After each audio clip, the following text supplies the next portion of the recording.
se vayan sumando, bueno, se irán integrando a la clase. Antes que nada, presentarme. Mi nombre es Matías Taramasco, contador público, graduado en la UNLU. Así que, bueno, es una institución que me ha formado en toda mi carrera profesional y que, bueno, hoy me encuentro en una posición de tratar de empezar a devolverle un poquito de todo lo que nos ha brindado en esa hermosa institución. Así que bueno, los voy a estar acompañando en este cuatrimestre, junto a todo el equipo de taller de práctica laboral. Eh, el día lunes estuvieron con Damián seguramente, donde hoy estuvo haciendo un poco de énfasis, digamos, en lo que... en los objetivos de la materia, en qué temas vamos a dar. La verdad que, a diferencia de lo que era el plan anterior de contador, que es el que me tocó transitar a mí, veíamos una falencia, digamos, importante en cuanto a los conocimientos, a terminar la carrera, en cuanto a la salida laboral. Hoy creo que el plan se ha modificado, ha aumentado la cantidad de materias, eso sí, obviamente que eso lo negativo para el estudiante, ¿no? Pero sí vemos que hay una mejora muy importante en cuanto a los conocimientos que nos va a brindar la carrera para poder salir en el día que concluyamos nuestra carrera, de poder insertarnos de una mejor manera al mercado laboral. Creemos que son herramientas muy suficientes, tanto como la que veremos en esta materia, como la que es el taller de liquidación de impuestos. La verdad que son materias que nos van a ayudar, como le decía, el día de mañana, de poder tener una inserción laboral más rápida, más efectiva, y no tener el karma de estar recibido y no poder implementar determinadas acciones cuando empezamos a trabajar. Así que bueno, eso es mi comentario en la materia, es lo que nosotros esperamos para ustedes. Como siempre remarcamos, la idea es hacer un ida y vuelta, que no sea una materia. Esto es un taller, no es una asignatura más del programa, así que esperemos que sea nutritivo para ustedes, que puedan participar. Es por eso que se ha designado los grupos de trabajo, donde ustedes puedan debatir, donde se puedan sacar ideas, y lo mismo espero que los trasladen a la clase para que sea más nutritivo para todos, más llevadero, ¿sí? Así que bueno, empezamos con lo que es la unidad 2, ¿sí? Ustedes, alguien, por favor, que me confirme si ven bien la dispositiva, por favor. Sí, se ve. Sí, se ve, Perfecto. No ven nada, solamente la diapositiva, ¿no? Porque tengo abierto otras cosas por las dudas, no se mezcle. no, no, solo se ve unidad 2, ley 26727, régimen de trabajo horario. Perfecto, perfecto, chicos, muchas gracias. Sí. Bueno, arrancamos un poquito, ¿sí? ¿Cuál es la idea general de por qué establecemos o damos conocimiento al régimen de trabajo agrario? ¿Sí? Nosotros a lo largo de la materia vamos a ir viendo los distintos momentos de lo que es un contrato de trabajo, ¿no? De su inicio hasta su duración, digamos, la relación de empleado-empleador, y finalizaremos con la extinción del contrato de trabajo, ¿sí? Eso lo iremos viendo y desarrollando a través de las distintas unidades. Y ustedes se preguntarán por qué el régimen de trabajo agrario, sabiendo que hay muchos convenios para ver eh, o muchas otras particularidades que tienen las distintas relaciones de trabajo, pero este en particular se da por el hecho de no estar contemplado al 100% en la ley de contrato de trabajo, en la 20744, ¿sí? Este es un régimen que va a tener como de manera supletoria, que se le dice, a la ley 20744, pero va a estar determinado las condiciones y las pautas en la ley 26727, ¿sí? Es por eso que nos pareció lo más adecuado al momento, obviamente, de armar el programa de la materia, de poder involucrar no solamente como ustedes lo han visto, no solamente al convenio colectivo de comercio, que es lo más de la persona que liquida sueldos en la práctica, ¿no? Afuera, el 90% seguramente sea de lo que es el convenio colectivo de comercio, pero es por eso de uno de los motivos por cual lo damos también, pero bueno, nos pareció interesante por el hecho de, como le decía, de estar regulado en otra ley y no solamente en la ley 2744. Ahora ustedes lo van a ir pudiendo identificar en cada comentario que yo le voy a ir haciendo y me van a entender de la mención que le estoy haciendo ahora, ¿sí? Acá, en esta firmina, le traemos un poco de lo que es la historia, ¿no? Del régimen del trabajo agrario para que ustedes se sitúen. Obviamente estuve de su lado en la parte de estudiante y obviamente cuando te hablan un poco de historia o recabar un poco hacia atrás, a uno no le presta la atención necesaria, pero es importante para poder contextualizar. Siempre en cada momento de la historia y más una historia de Argentina como es, tan rica y tan diversa, uno puede contextualizar en el momento en que se dieron los distintos escenarios, ¿sí? Y obviamente hablando de ley y ni hablar de lo que es las relaciones de trabajo, obviamente los escenarios fueron modificándose y es por eso que, bueno, me pareció interesante traerle un poquito sobre eso, ¿sí? Como yo les marco aquí, las fechas más importantes de lo que es la regulación del trabajo agrario, en 1944, ¿sí? Se crea el primer estatuto del peón rural, eso se dio bajo bajo la Secretaría de Trabajo que estaba encabezada por Juan Domingo Perón, ¿sí? Antes de su primera presidencia, obviamente, y es por ello que es uno de los motivos por el cual se conmemora cada 8 de octubre, perdón, el Día del Trabajador Rural, ¿sí? Es porque hace conmemoración a el día que fue sancionado el primer estatuto de campo, ¿sí? Del peón rural, como se le quiera llamar. Eh, Acá lo importante que ustedes puedan visualizar el hecho de que fue la primer regulación de la relación de trabajo, ¿sí? Del trabajador agrario.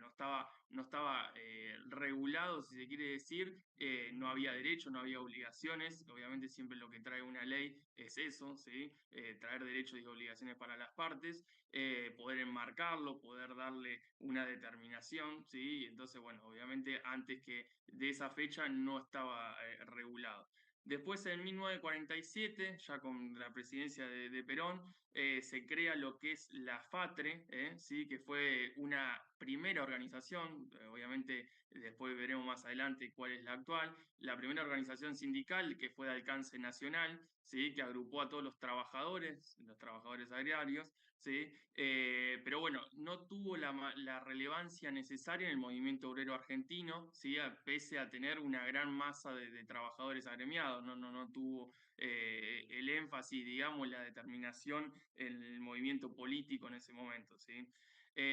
Luego, en 1980, fue sancionada la primera ley, porque hasta ese momento solamente contábamos con este estatuto que yo le comentaba, pero en 1980 fue sancionada con fuerza de ley la 22248, ¿sí? Que derogó el estatuto del peón rural. Y lo que más podemos destacar aquí es cómo empieza a hacer la distinción, que era lo que yo le comentaba de la ley 2744, cómo empieza a hacer la distinción de los trabajadores, donde empieza a separar, ¿sí? No los rige pura y exclusivamente por la ley de contrato de trabajo, sino que le da prioridad a la ley establecida, ¿sí?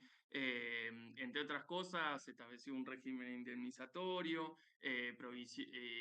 determinó prohibiciones de causales de despido, por ejemplo la del matrimonio, reglamentó el trabajo por temporada para actividades estacionales, ¿sí? Empezó a darle un poco de forma y un poco de sentido a lo que hoy conocemos en la ley 26727, ¿sí? Y como otro dato importante, en 1988 se crea el sindicato de UATRE, ¿sí? Que es la representación sindical que actualmente está vigente y que fue una especie de reorganización de la FATRE, ¿sí? Que como le decía, no había tenido el peso necesario como sabiendo la envergadura de los trabajadores que estaban agremiados así, ¿sí?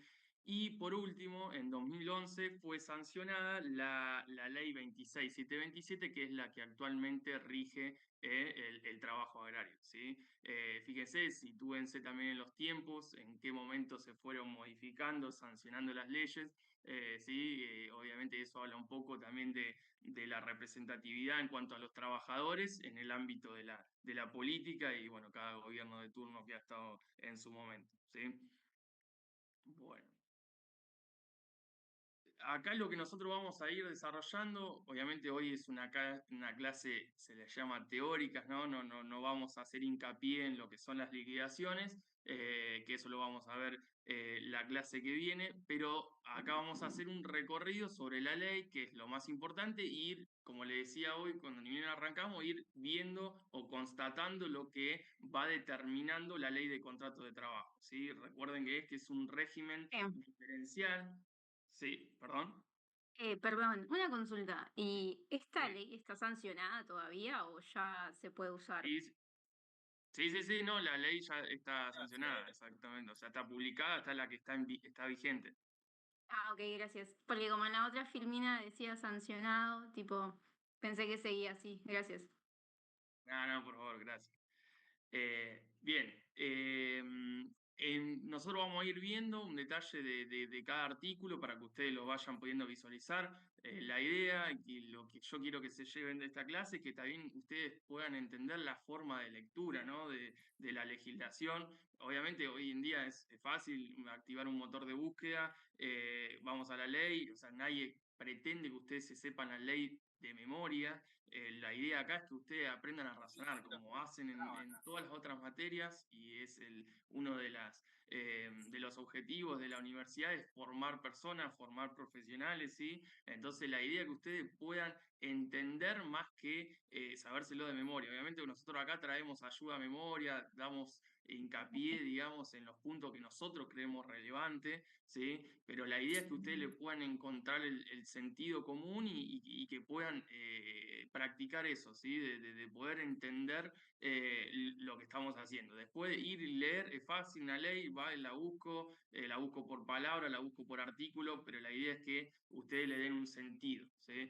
Eh, Acá arrancamos con las fuentes de regulación del trabajador agrario, ¿sí? Nosotros tenemos la ley de contrato de trabajo, como le decía recién, los convenios colectivos de trabajo, las resoluciones de la CNTA, que después yo se lo voy a hacer más hincapié, cuál es su función, qué es la Comisión Nacional de Trabajadores Rurales, ¿sí?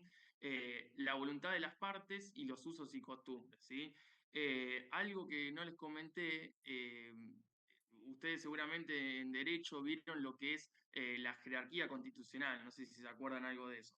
En este caso es importante, ¿por qué? Porque este régimen no es un convenio colectivo de trabajo, sino que es una ley. Por ende, tiene la misma fuerza y la misma jerarquía que la ley de contrato de trabajo. ¿Sí? Eso como también ustedes lo vayan teniendo en cuenta al momento de seguir desarrollando el tema. Yo le voy a ir determinando lo que va en puntos específicos, como le decía, distintos artículos que nos parecen importantes que ustedes puedan resaltar para que le da la particularidad a este régimen, ¿sí? Eh, ya, si tienen alguna duda, obviamente aquí me van preguntando, ¿sí? Yo lo que le comentaba con la ley de contrato de trabajo es que será de aplicación en todo lo que resulte compatible, esto es algo citado de la ley, ¿sí? Eh, Todo lo que resulte compatible y no se oponga al régimen jurídico específico establecido en la presente ley, ¿sí?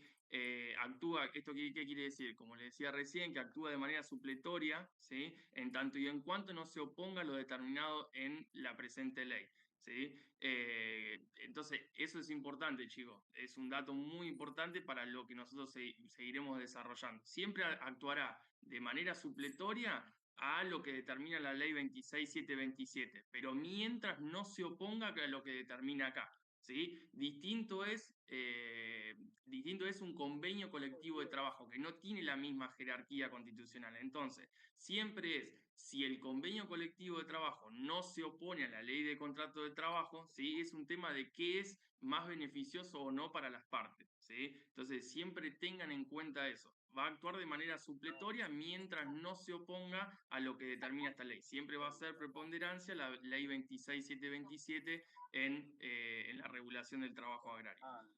Profe, Sí, buenas tardes, ¿cómo va? Discúlpame buenas tardes. que te corte. Sí, sí, sí. ¿Podrá ir un poquito más lento? Porque me está costando seguirle el hilo. Eh, Ajá, bueno. Sí, sí, sí, perfecto. Mil Lo que gracias. ustedes se sientan más cómodos, ni hablar. Gracias. Gracias. Bueno, eso es lo que hablábamos con las fuentes de regulación, chicos, ¿sí? Acá lo más importante, como les decía, es la ley de contrato de trabajo que va a actuar de manera supletoria. ¿Tá? Después la ley nos lleva al artículo 3, ¿sí? Que son las exclusiones. Acá es importante que nos va a determinar, la misma ley nos determina qué trabajadores, ¿sí? Van a quedar por fuera del tratamiento o que van a quedar abarcados dentro de la ley 20 de trabajo horario, ¿sí? 26727. Eso es importante porque a nosotros al momento de encuadrar un trabajador, vamos a ver. Primero vamos a determinar esta persona qué tipo de actividad realiza. Bueno, realiza alguna de estas que nos menciona el artículo 3. Bueno, será exclusión y deberá ser tratada en otro régimen, no en el régimen de trabajo agrario, ¿sí? Eso es muy importante para que ustedes lo comprendan y lo entiendan a la hora de enmarcar un trabajador. Nosotros en la práctica, los liquidadores de sueldo, cuando se toma una nueva empresa, se analiza qué tipo de actividad realiza y se le va dando lo que se le dice el encuadre de los trabajadores, ¿sí? Con respecto a la actividad que realiza, dónde la realiza, en qué parte del territorio de nuestro país, porque va a ir variando con respecto al tratamiento que nosotros le vamos dando a esa liquidación. Bueno, en este caso en particular, en lo que es el régimen de trabajo agrario, vamos a tener una exclusión determinada por ley, ¿sí? Acá se los repaso, es el personal afectado a actividades industriales, comerciales, turísticas, de transporte o de servicio, aunque la misma sea desarrollada en empresa o establecimientos mixtos, ¿sí? Ya lo que es la actividad te va demarcando que esta persona no va a estar encuadrada dentro del trabajo horario. Sí. ¿Hay una consulta, chicos? Perdón.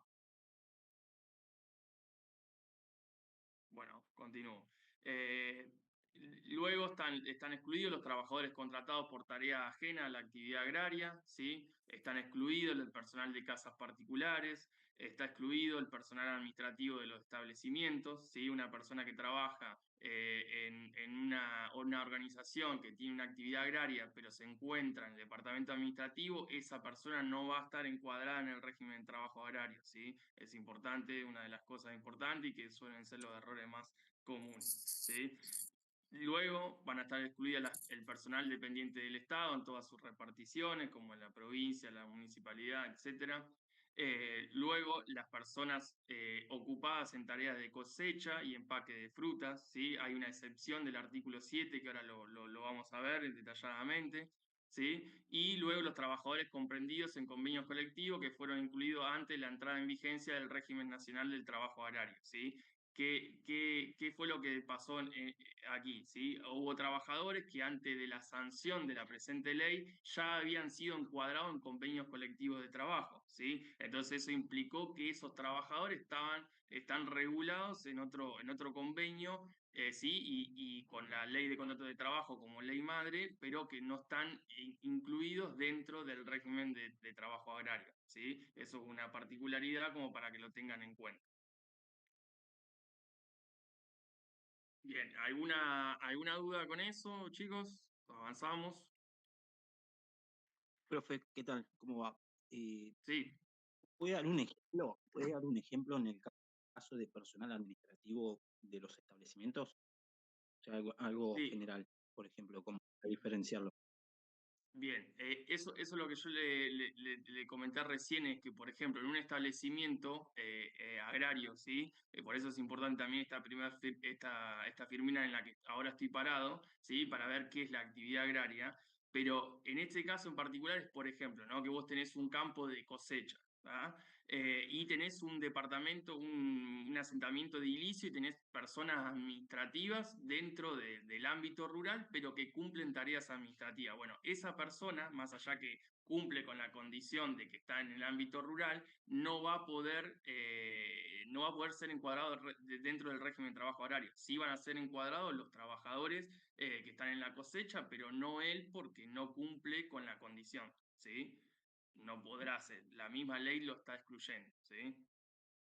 Será tratado Perfecto. como en otro convenio o fuera de convenio si fuese la opción más correcta, ¿sí? Pero no dentro del régimen de trabajo horario. Perfecto, gracias. De Profe, nada. una consulta. ¿Y Sí. y una empresa entonces puede tener más de un convenio colectivo de trabajo? Sí, correcto, sí, sí, sí, sí, varios convenios.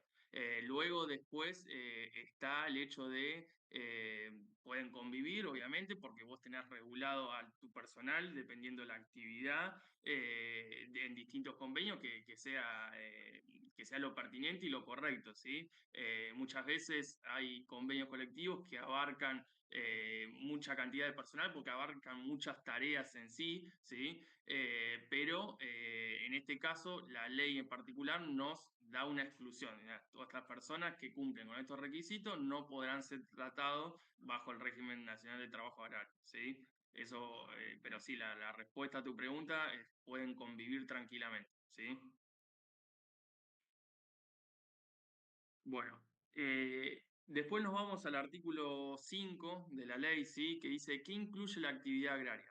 ¿Sí? Es toda actividad dirigida a la obtención de frutos o productos primarios a través de la realización de tareas, siempre que no haya proceso industrial y se desarrollen en ámbito rural, ¿sí? Acá también hay otra exclusión que nos determina la ley en cuanto a la actividad, ¿sí? Nos dice, mientras no haya proceso industrial, es otra de las que nosotros nos va a dejar por fuera cuando analicemos una actividad y encuadremos a los trabajadores en el régimen nacional de trabajo agrario o no, ¿sí? Eso también es importantísimo y es por eso que la ley lo define y nosotros obviamente lo traemos para poder individualizar a esos trabajadores y más allá de que realicen una actividad agraria, pero haya un proceso industrial en el medio, digamos, ¿no? Que estén llevando a cabo los trabajadores, no va a ser tratado en el régimen que estamos viendo, ¿sí? Eso es una exclusión que la determina cuando la ley define la actividad agraria, ¿sí? Eso se entiende, chicos, porque es, digamos, lo fundamental y es una de las cosas que nosotros, obviamente, cuál es el error común es decir, asociar una actividad agraria y no evaluar si hay un proceso industrial en el medio y determinarlo como un régimen nacional de trabajo agrario, ¿sí? Como un peón rural. Entonces, obviamente, hay que fijarse, evaluar lo que es el proceso productivo. En el caso de que tenga un proceso industrial, ese trabajador no podrá ser parte de este régimen, ¿sí? Eso es algo bastante destacable en la ley, ¿sí? Bueno, continuamos. ¿Qué se entiende por ámbito rural? ¿Sí? Acá nos excluye, nos determina sí qué actividad no va a estar incluida en nuestro régimen y luego la ley nos determina qué se entiende por ámbito rural. ¿Sí? Es aquel que no cuenta con un asentamiento edilicio, construcciones, ¿sí? No está dividido en manzanas, solares o lote destinado preferentemente a residencia, ¿sí? Es aquel en el que no se desarrollan actividades industriales, comerciales, de servicio o administración pública, ¿sí? Eso es lo que se entiende por ámbito rural y lo que acá se determinó en la ley es que la gente no sea una interpretación, sino que sea definido en la misma ley, ¿sí? Acá siempre lo que es las leyes no es esa interpretación, sino es lo que se haya establecido. ¿Tá? Entonces es importante que la ley misma lo determine porque si no, este concepto de ámbito rural no está definido en otro lado y es por eso que el sentido de poder definirlo en la ley. ¿Sí? Bien, siguiendo con la definición de las actividades incluidas, como yo le decía en la firmina anterior, hay una excepción del empaque de frutos, ¿sí? Que era del artículo 7.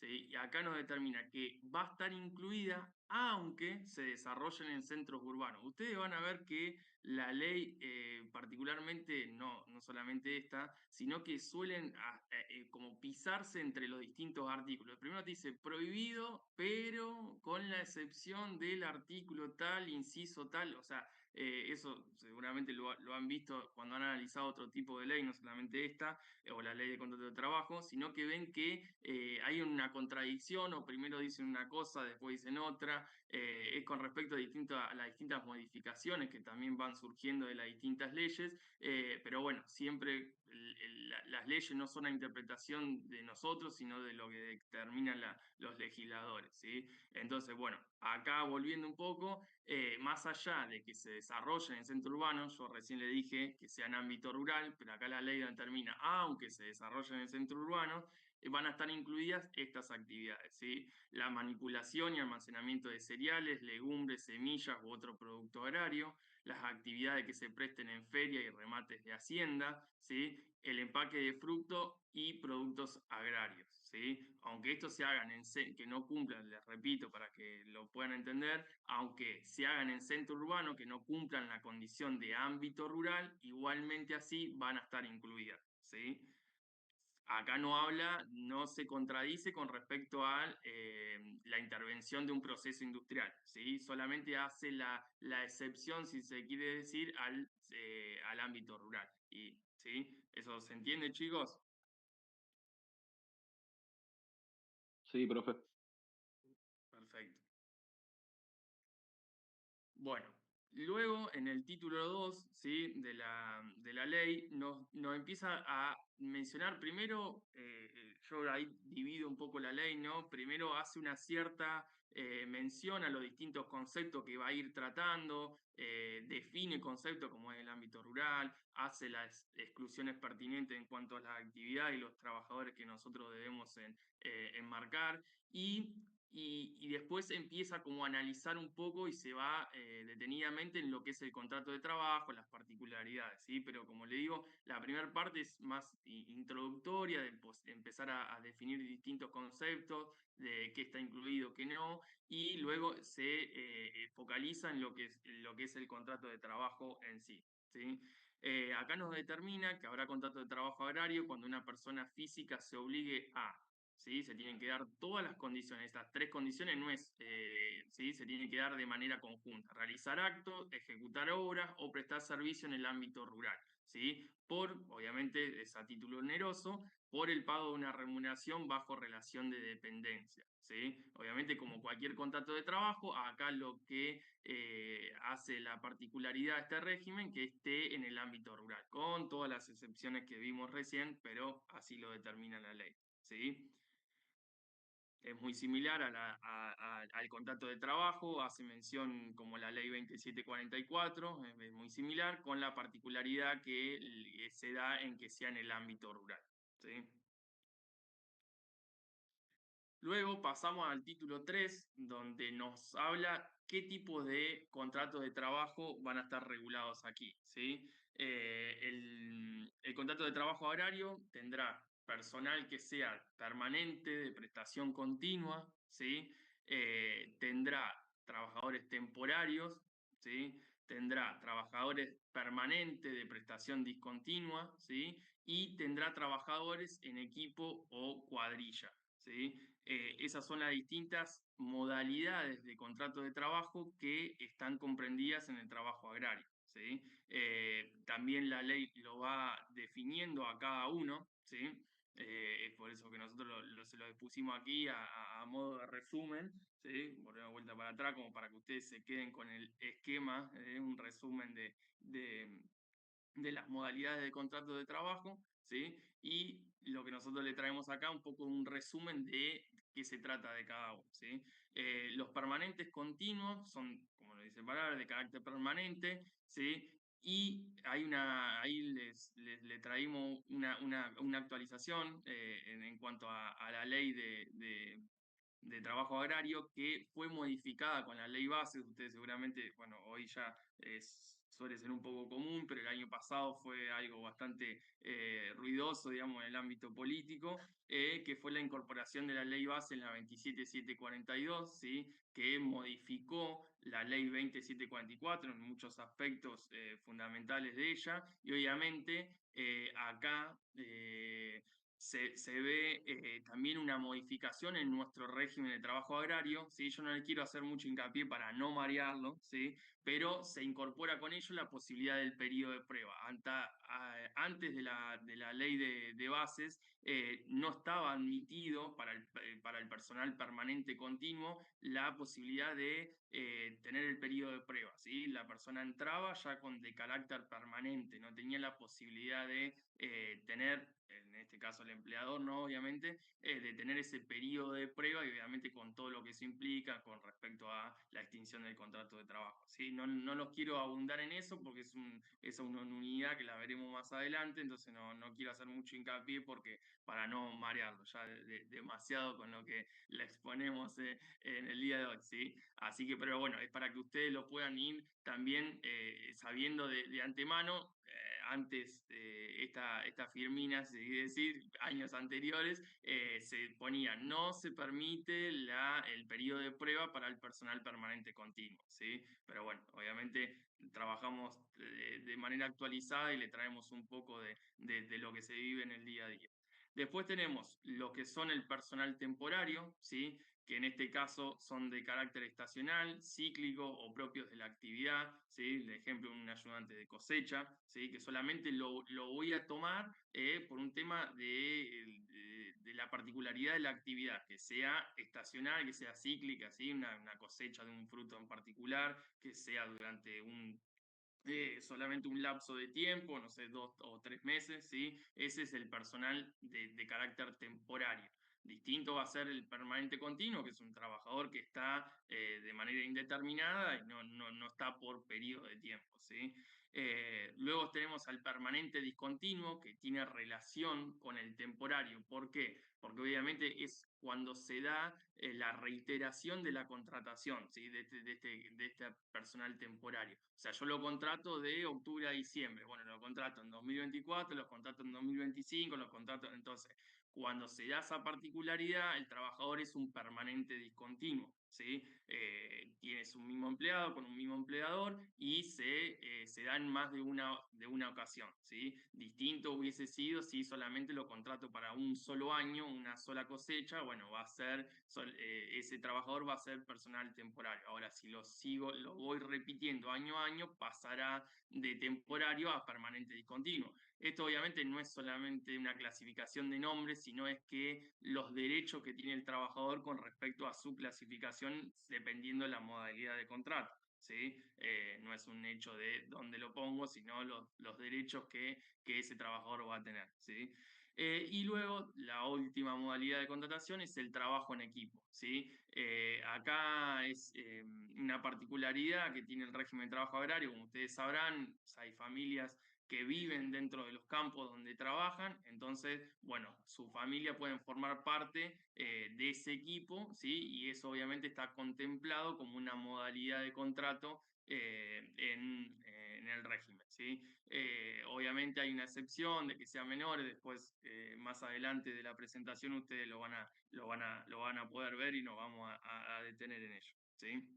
¿Alguna duda, chicos, con respecto a las modalidades?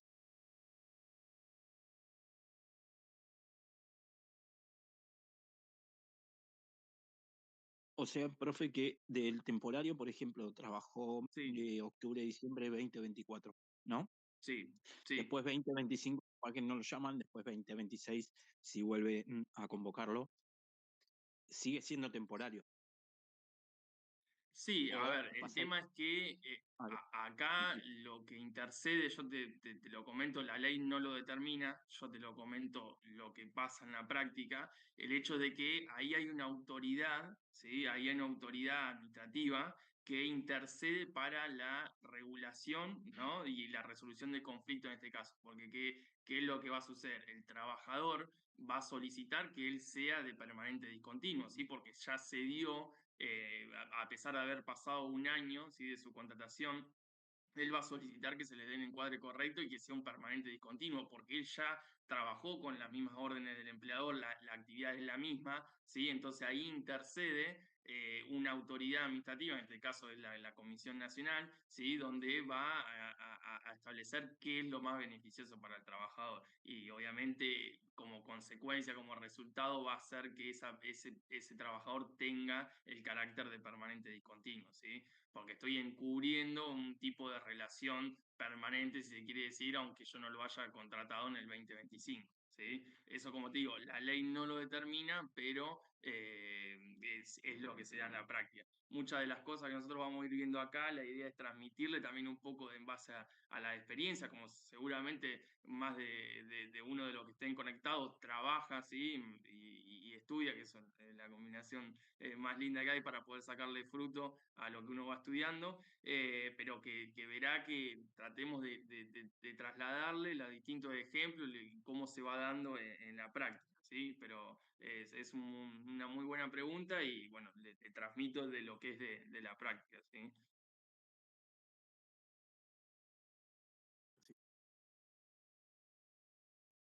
Bien, chicos, después el título 4, ¿sí?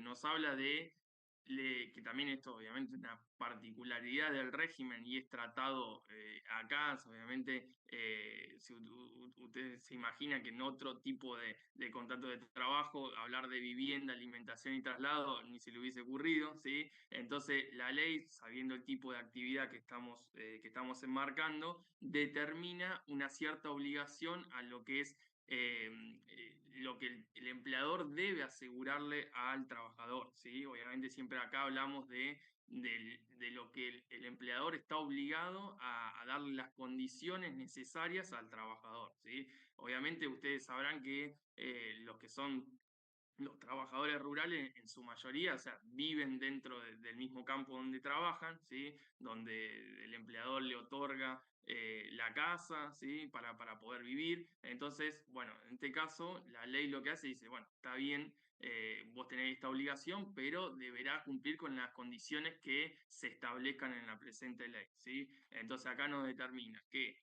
la vivienda deberá ser sólida, ¿sí? De materiales adecuados, confortable, habitable. Esto obviamente lo regulan por el hecho de que no sea dos chapas cruzadas y que en cualquier situación climática se pueda irse abajo y poner en riesgo la vida de los trabajadores, ¿sí? Así que, bueno, obviamente está determinado para darle el derecho al trabajador, ¿sí?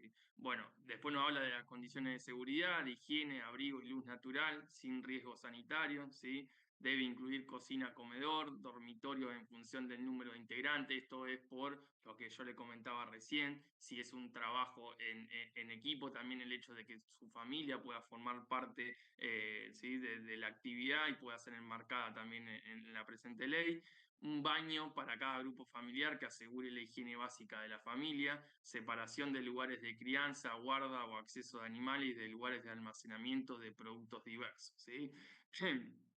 Esto quiere decir, perdón chicos, esto quiere decir que obviamente deberá darle las condiciones básicas de higiene, ¿sí? Y seguridad para que el trabajador pueda vivir en un ámbito saludable, ¿sí? Eso con respecto a la vivienda. Esto lo podrán, nosotros sinceramente, esto lo trasladamos de la ley, no hay nada que ustedes puedan desarrollar en esto, sino que establece distintas pautas y condiciones para que el trabajador pueda vivir en una casa segura. ¿Sí? Luego habla de la alimentación, debe ser sana, suficiente, adecuada y variada, ¿sí? Obviamente, en este caso, el régimen también, por las circunstancias y las particularidades de dónde viven esos trabajadores al momento de prestar su servicio, debe asegurarle también el tema de la alimentación, ¿sí? Cuando por distancia o falta de transporte el trabajador no puede adquirirla, es el empleador quien debe proporcionarla, ¿sí? Deberá brindarle agua potable apta para consumo en cantidad suficiente, ¿sí? Son distintas particularidades que, como nosotros le decimos, están determinadas en la ley, no hay mucho, digamos, para analizar en cuanto a ello. Y luego lo que determina es el tema del traslado, ¿sí? Es obligación del empleador trasladar al trabajador y su familia con sus pertenencias hasta el lugar de contratación al inicio del vínculo laboral. O sea, un ejemplo, yo lo contraté en San Miguel, lo quiero llevar a Pilar, a un campo, y bueno, lo debo asegurarle el traslado, ¿sí? A él y a su familia. ¿Sí? Si el lugar de trabajo tuviese una distancia igual o superior a 3 kilómetros y no existe transporte público, el empleador deberá proveer los medios. ¿Sí? Si, por ejemplo, el trabajador no vive dentro del campo del cual presta servicio, el empleador es el que deberá ¿sí? proveerle los medios para que ese trabajador pueda acceder a sus tareas. ¿Sí? Eso es importante. Los trabajadores no pueden ser trasladados en camiones, solo pueden ser utilizados vehículos diseñados para el transporte de personas. ¿Sí? Solo pueden trasladarse hasta la cantidad máxima de asientos fijos previstos. ¿Sí? Obviamente después sabemos que lamentablemente que en la realidad muchas de las cosas que nosotros planteamos acá no son palpables, no son visibles, pero bueno, están determinadas como obligación para los empleadores al momento de incluir a estos trabajadores. ¿Sí? Sí, como los del municipio, por ejemplo. ¿Cómo? Como los del municipio. Bueno, sí. Hay distintas cosas que lamentablemente de uno lo que determina la ley y otro lo que nosotros podemos ver o palpar en la realidad, ¿no? Sabemos que las casas también de distintos trabajadores rurales no están en las condiciones óptimas, ni mucho menos que son planteadas aquí, pero bueno, obviamente es lo que está determinado y exigible. Bueno, después pasamos a lo que es el título 5, ¿sí? de la ley, que es la retribución del trabajador agrario. ¿Sí? Eh, Acá está determinado lo que son las remuneraciones mínimas, ¿sí?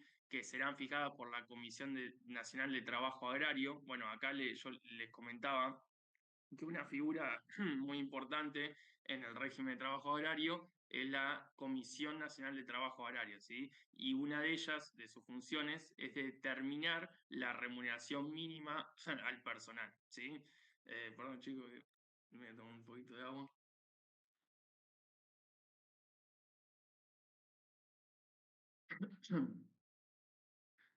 Bueno, y en este caso yo le traigo como referencia, ¿sí? que la remuneración mínima, que está referida que no puede ser inferior al salario mínimo vital y móvil, en marzo del 2025 es de 296.832. ¿Sí? Entonces, sabemos que el salario determinado al trabajador no podrá ser inferior a ellos. ¿Sí? Luego está determinado perdón, me estoy quedando sin voz, y eso que recién arranqué. Sí, por favor. Así, perdón chicos, que me voy yendo, voy hablando y me voy yendo. Luego está la determinación, ¿sí? Que es por tiempo, se puede determinar su salario a través del mes, del día, hora o por rendimiento, ¿sí? Esto es de la manera que yo le voy a pagar al trabajador.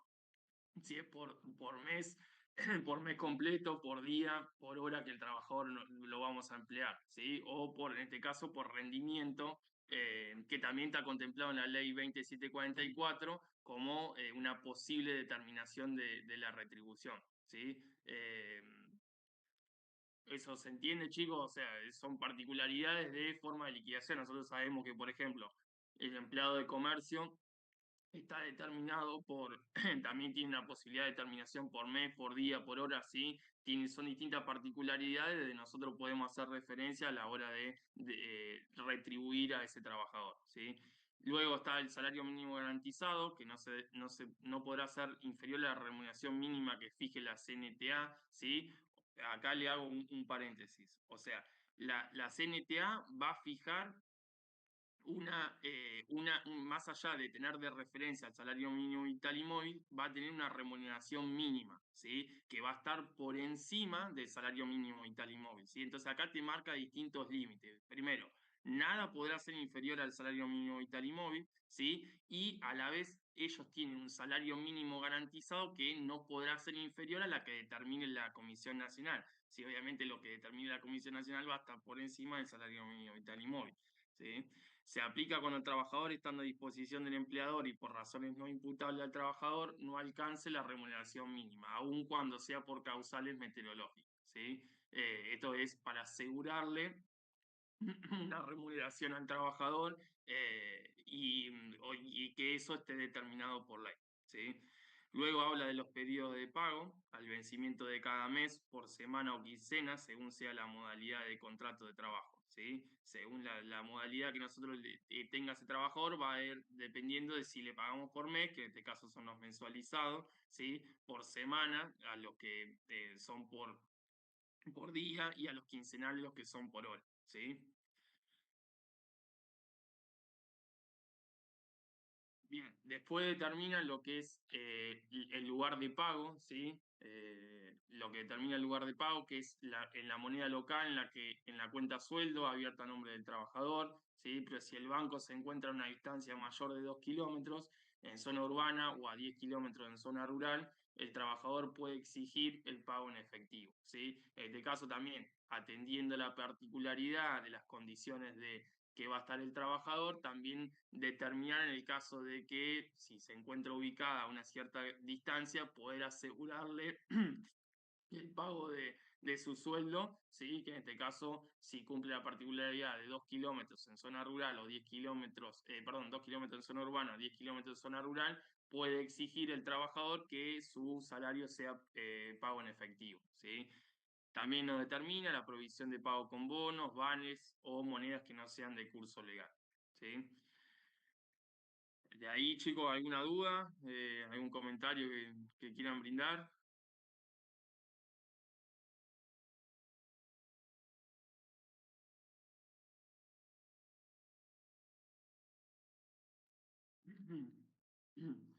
Bueno, seguimos en el título quinto, y acá nos va a hablar de la antigüedad, ¿sí? Un concepto que es algo muy particular y algo a veces muy discutible entre los distintos ámbitos, que la antigüedad no está determinada en la ley de contratos de trabajo, ¿sí?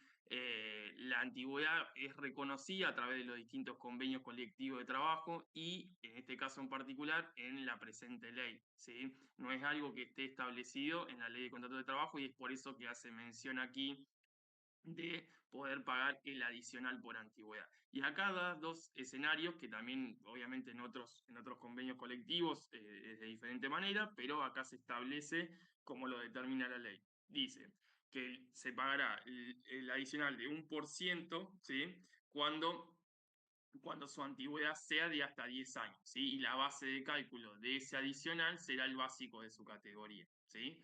Y cuando esa persona tenga una antigüedad de mayor a 10 años, se abonará un adicional del 1,5% en relación al básico de su categoría, ¿sí?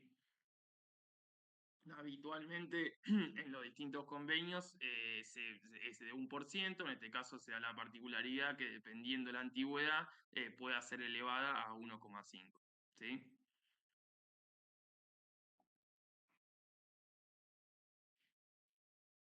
Bien. Luego saltamos a lo que es la regulación, ¿sí? De la jornada de trabajo y el descanso semanal para los trabajadores agrarios, ¿sí?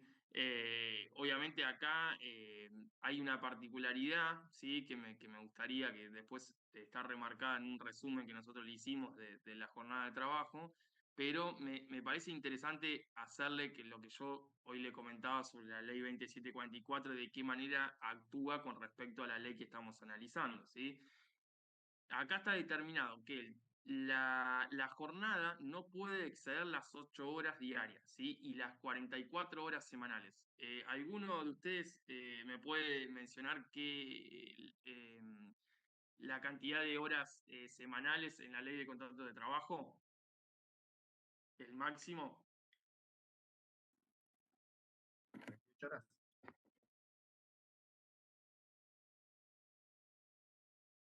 Chicos, 48 horas, pues. 48 no son. 48, perfecto, exacto. ¿Sí? Entonces, es algo de lo que como yo le venía mencionando, actúan de manera supletoria. A ver, obviamente esta ley tiene la misma fuerza, el mismo peso que la ley 2744, y en ella está determinado que no puede exceder las 44 horas semanales. Y esto es un beneficio, digamos, ¿no? Al trabajador, si se quiere decir, de poder tener menos horas exigibles a la semana, ¿sí? Eh, Eso es una linda particularidad en cuanto a ver cuál es la condición más favorable al trabajador entre una ley y la otra, ¿sí? Bueno, será de lunes a sábados hasta las 13 horas, ¿sí? Después veremos que luego de las 13 horas empezará a regir lo que es las horas extras, ¿sí? Lo que le dan inicio. ¿Sí? Después nos determina el descanso diario, que se debe respetar pausas para alimentación y descanso, ¿sí? La duración irregular de la jornada, la distribución desigual de las horas semanales, siempre respetando lo que son las 44 horas semanales. Podemos, mientras sea de una jornada diurna, podemos extenderla hasta 9 horas por día, ¿sí? En este caso te da de lunes a viernes, te daría casi las 45, te pasarías un poquito, deberías el último día trabajar 8 horas, ¿sí? Pero bueno, podemos hacer esa distribución desigual de las horas y poder trasladarla de 8 a 9 horas, ¿sí?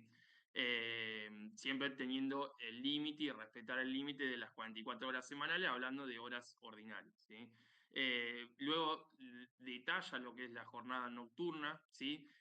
La jornada íntegramente nocturna no puede exceder las 7 horas diarias ni las 42 horas semanales. O sea, si yo tengo una persona que está destinada a trabajador a tareas nocturnas, bueno, el límite de las horas es inferior y va a ser de 42 horas semanales, ¿sí? De 7 horas diarias. Y también define la misma ley lo que es la jornada nocturna, ¿sí? ¿De qué horario estamos hablando? Se extiende de las 20 horas hasta las 6, hasta las 5 horas del día siguiente. Y usted, chicos, alguno me podrá decir cuál es la jornada nocturna determinada en la ley 2744. ¿Qué es lo que determina esa ley? ¿Cuál es el horario? ¿Coincide con este? ¿No coincide? Era de 9 a 6 era, no recuerdo, la verdad. 21 a 6, correcto, exactamente. Es por eso que también la ley lo determina y lo encuadra con respecto a la necesidad que tiene para poder regular esta actividad, ¿sí? Determina que la jornada nocturna es de 20 horas a 5 horas del día siguiente, ¿sí? Hay también una diferencia en cuanto a la ley de contrato de trabajo, ¿sí? Bien. Después tenemos lo que son las jornadas mixtas, diurna y nocturna, ¿sí? Se reduce en 8 minutos cada hora nocturna trabajada o se pagan adicionalmente los 8 minutos de trabajo nocturno. Si en este caso de que por la dinámica de la actividad no se pueda realizar dicha reducción, bueno, no hay problema, se trabaja, pero deberá compensarlo económicamente, ¿no? Eso también está establecido en la ley. Luego determinan lo que son los límites de las horas extras, ¿sí? Todos saben que no hay, o sea, las horas extras tienen un límite, no se puede hacer la cantidad de horas extra que el empleador requiera, ¿sí? Sino que hay un máximo de 30 horas mensuales y 200 horas anuales, ¿sí? Por año calendario. Esto es igual a lo que está determinado en la ley de contrato de trabajo, no hay salvedad con respecto a eso. Luego determina el descanso semanal, ¿sí? Que está prohibido ocupar al trabajador desde las 13 horas del sábado y hasta las 24 horas del domingo, salvo necesidades impostergables o por la naturaleza de la actividad, ¿sí? Nosotros acá le pusimos ejemplo de explotación tambera, todos saben que el tambo no espera, digamos, se hace todos los días, ¿sí? Entonces, bueno, en ese caso, si se tiene que trabajar un domingo, se otorgará al trabajador un descanso compensatorio dentro de los 7 días próximos, ¿sí? Si trabaja un domingo, bueno, dentro de la próxima semana podrá tener su descanso semanal en los próximos 7 días, ¿sí? Eso, como decía, también es bastante similar a lo que está determinado, en cierta manera, en la prohibición, ¿no? de ocupar al trabajador desde las 3 hasta las 24 horas del domingo, si en ese caso obviamente coincide con lo que determina la ley de contrato de trabajo. Bien, Y acá le traemos un resumen de lo que yo les comentaba recién, ¿sí? Dependiendo de la distinta particularidad de jornada laboral, que no puede extenderse por 8 horas diarias o 44 horas semanales, un límite de 9 horas diarias, y en el caso de que se pueda ampliar las horas diarias, ¿sí? La jornada nocturna, que es de las 20 hasta las 5 horas, límite de 7 horas diarias, las horas extra que van a correr desde las 13 horas hasta el domingo, ¿sí? Que va a tener un límite de 30 horas por mes y 200 horas anuales, ¿sí? El descanso semanal, la prohibición de trabajar con alguna excepción que la veremos más adelante, ¿sí? Y la jornada reducida, que en este caso, en lo que es la ley de trabajo agrario, no hace mención, ¿sí? Jornada reducida, usted, típico caso, típico ejemplo, es el convenio colectivo de comercio, ¿sí? Que establece una jornada reducida de 8 horas diarias a 4 horas diarias, ¿sí? En este caso la ley no lo regula, ¿sí? En ese caso lo trata como un trabajador de jornada completa, ¿sí? Que dependiendo de la modalidad de contrato de trabajo, de la modalidad de pago, dependerá cómo será tratado, ¿sí? Pero no hace mención a lo que es la jornada reducida. Y bueno, acá lo que yo le remarqué en rojo, que era lo que le comentaba recién, me adelanté un poquito, es la diferencia con la ley de contrato de trabajo que establece 48 horas semanales, ¿sí? Chicos, ¿alguna duda con respecto a la jornada de trabajo?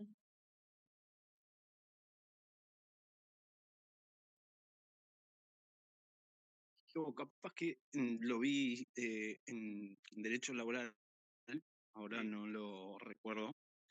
sí, eh, Dentro de las 8 horas diarias, por ejemplo, sean sí. 8 o 9 horas diarias, ¿cuánto es lo que corresponde de descanso dentro de la jornada? A ver, acá nosotros analizamos por actividad, ¿no? Pero son 40 minutos. En una jornada de 8 horas son 40 minutos de descanso o de la refrigeración, el nombre que le quieras dar. Ok, gracias. No, por favor.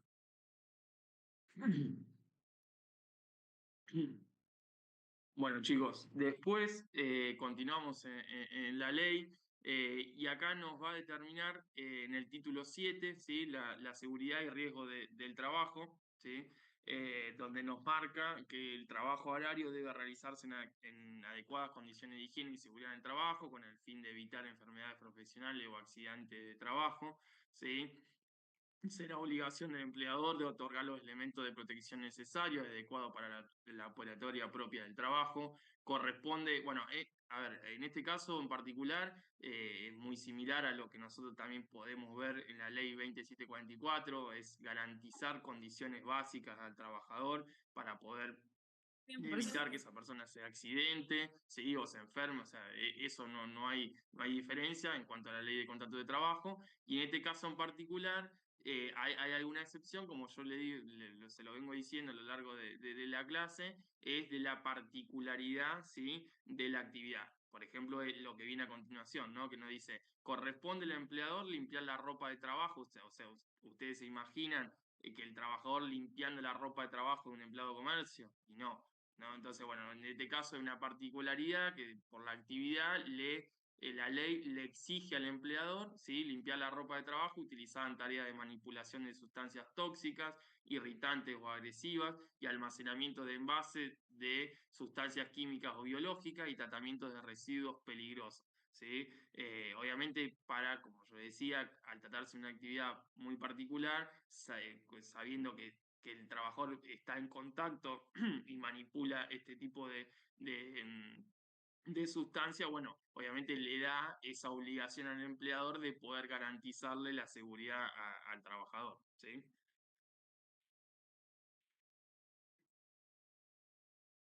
Bien. Después, el título 8, ¿sí? Nos determina las licencias. Acá hay algo interesante para que ustedes vean, y es la misma ley es la que menciona, ¿no? Hace mención a este carácter supletorio de la ley de contrato de trabajo. Acá nos dice, en cuanto a las licencias, serán aplicables las previstas en la ley de contrato de trabajo, ¿sí? excepto para trabajadores temporarios. O sea, te dice, mira, yo no voy a ir determinando todas las licencias que va a tener el trabajador, sino que son todas las de la ley 2744 y te voy a determinar mis particularidades para este régimen de trabajo, ¿sí? Pero, digamos, actúa como base de licencia, ¿sí? Todo lo que está determinado en la ley 2744. Va a tener todo ese tipo de licencia con la particularidad de las que la ley va a ir mencionando en los distintos puntos, ¿sí? En este caso, obviamente, una licencia la común, ¿no? Una licencia por vacaciones, una licencia por matrimonio, una licencia por enfermedad, digamos, o sea, las que ustedes fueron conociendo a lo largo de, que seguramente lo han visto en derecho laboral, ¿sí?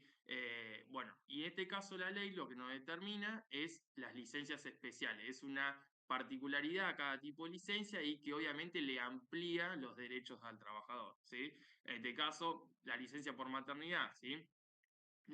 Primero hace mención al personal temporario, donde la trabajadora tendrá la estabilidad durante la gestación y hasta el vencimiento de la licencia, ¿sí? El personal temporario femenino tiene derecho a cobrar la asignación por maternidad por los periodos que le corresponda, aun cuando se exceda del tiempo efectivo a las labores para las que había sido contratada, ¿sí? En este caso gozará del pago de su asignación, aunque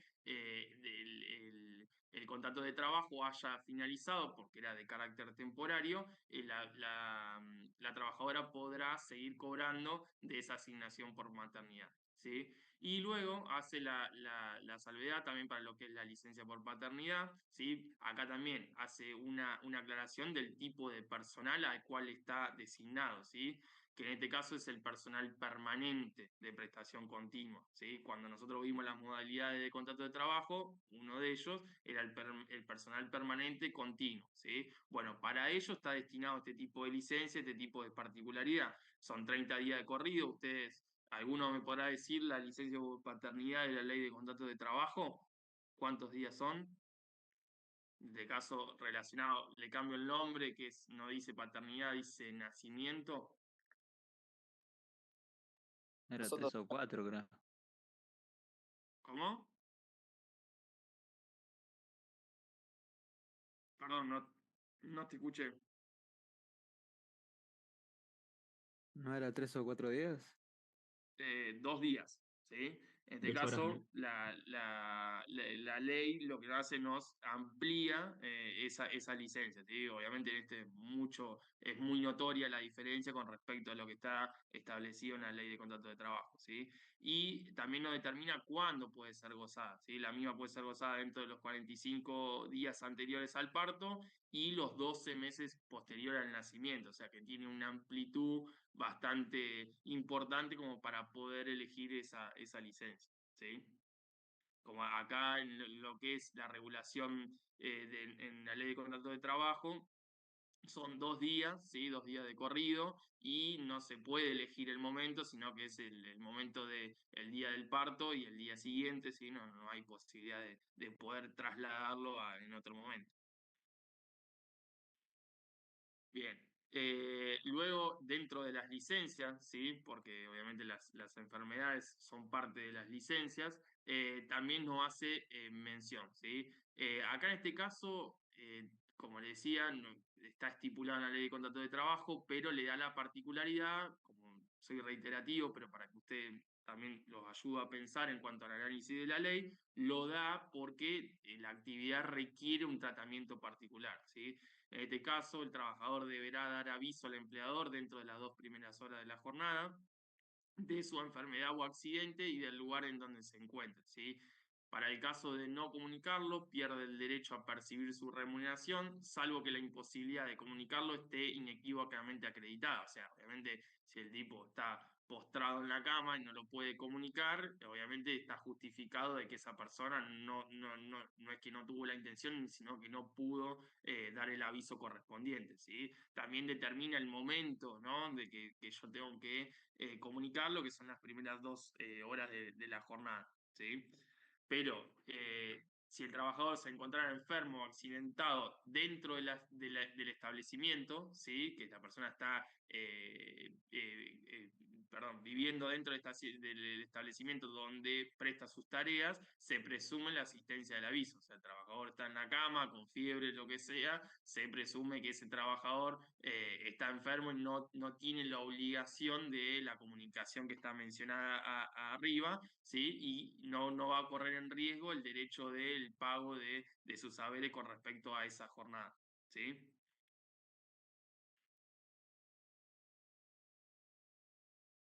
Bien.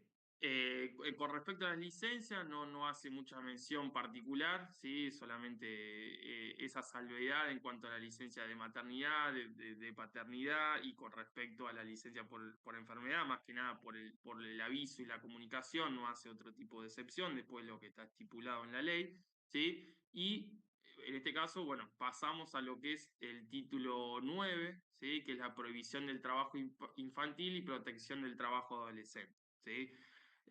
Bueno, acá le traigo un resumen de lo que establece, ¿sí? De lo que garantiza la ley en el caso de los menores.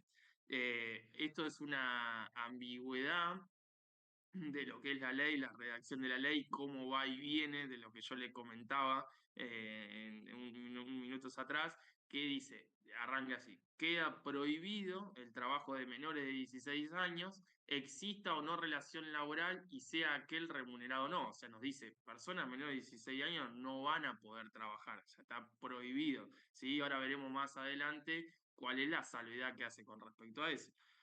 Las personas entre los 16 y los 18 años podrán celebrar contrato de trabajo con autorización de sus padres, responsables o tutores, ¿sí? En el rango de 16 y 18, ahí va a ser menores de edad, obviamente van a tener que tener la autorización correspondiente.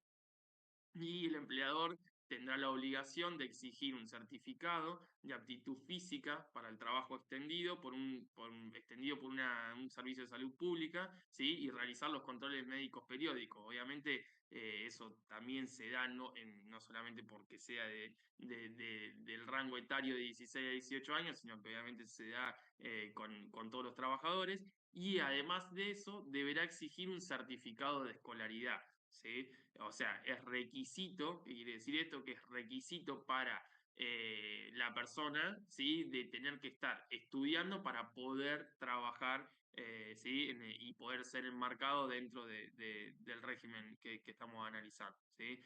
Y bueno, y acá nos determinan, para estas personas de entre los 16 y 18 años, la jornada laboral no va a ser la misma que está determinada, ¿sí? Para los demás trabajadores. Esta deberá realizarse exclusivamente, ¿sí? En horario matutino o vespertino y no podrá ser superior a 6 horas diarias y 32 horas semanales. Recordemos que la ley nos determinaba que para las personas mayores de 18 años la jornada era de 8 y de 44, ¿sí?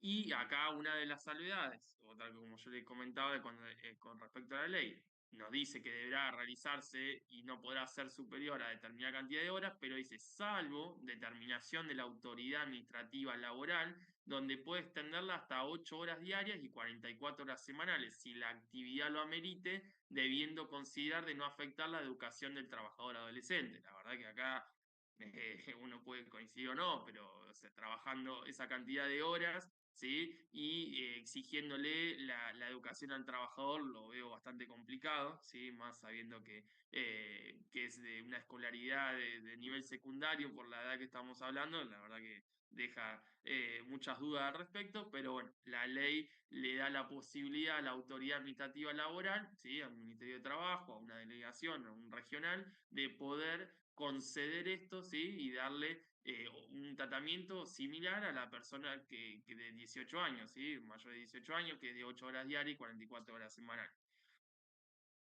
Y también lo que determina en cuanto a la jornada laboral es la prohibición de las labores en horario nocturno, ¿sí? Las personas que sean de menores de 18 años no podrán trabajar en horario nocturno de 20 horas a 5 horas del día siguiente, ¿sí? Eso sí está determinado, no se contradice o no hace ninguna salvedad en ningún otro punto, así que eso es prohibido tajantemente, ¿sí? Bueno, luego nos establece la remuneración, ¿sí? Que en este caso no es que determina un tipo de salario, sino que te determina que vos no podés determinarle por la condición que tiene el trabajador, ¿sí? De tener 16 a 18 años, vos no podés determinarle un salario inferior, ¿sí? Obviamente por el hecho de lo asimila al hecho de las actividades que son destinadas a este tipo de trabajadores, ¿sí? No podrán, más allá de que uno no le destine las actividades que le destinaría a una persona mayor de 18 años, no podrá verse perjudicado, no podrá pagar salarios inferiores a lo que están determinados para el resto, ¿sí? Y con la excepción, en este caso no determina, con la excepción de la reducción que corresponda en relación a la duración de la jornada. Obviamente, yo tengo, ¿sí? Le doy un ejemplo de esto. Tengo una remuneración para un tipo de actividad, un tipo de categoría, ¿sí? Que es para una persona mayor de 18 años, ¿sí? En este caso, la persona va a trabajar menos horas, ¿sí? Entonces, obviamente, nosotros vamos a proporcionar esas horas trabajadas con respecto a la remuneración que está fijada para esa categoría, ¿sí? ¿Se entiende? Profe, pero entonces también tiene el mínimo ese del CNTA, Sí, exacto. pero por más de que Y haga las 8 horas, o sea, la extensión, tiene la sí. misma que una persona de 18 años entonces, ¿no? Claro, en ese caso de que si su jornada laboral sea extendida, ¿sí? Con la autorización que define la ley, va a cobrar lo mismo que una persona de 18 años, tal cual, porque su jornada laboral es la misma, digamos, es la misma que ese trabajador, no tiene ninguna diferencia. Acá lo que cubre la ley en ese sentido es decirle, no se abusen de la condición del trabajador por tratarse de un adolescente y garantícenle el mismo salario que a otro personal, ¿sí?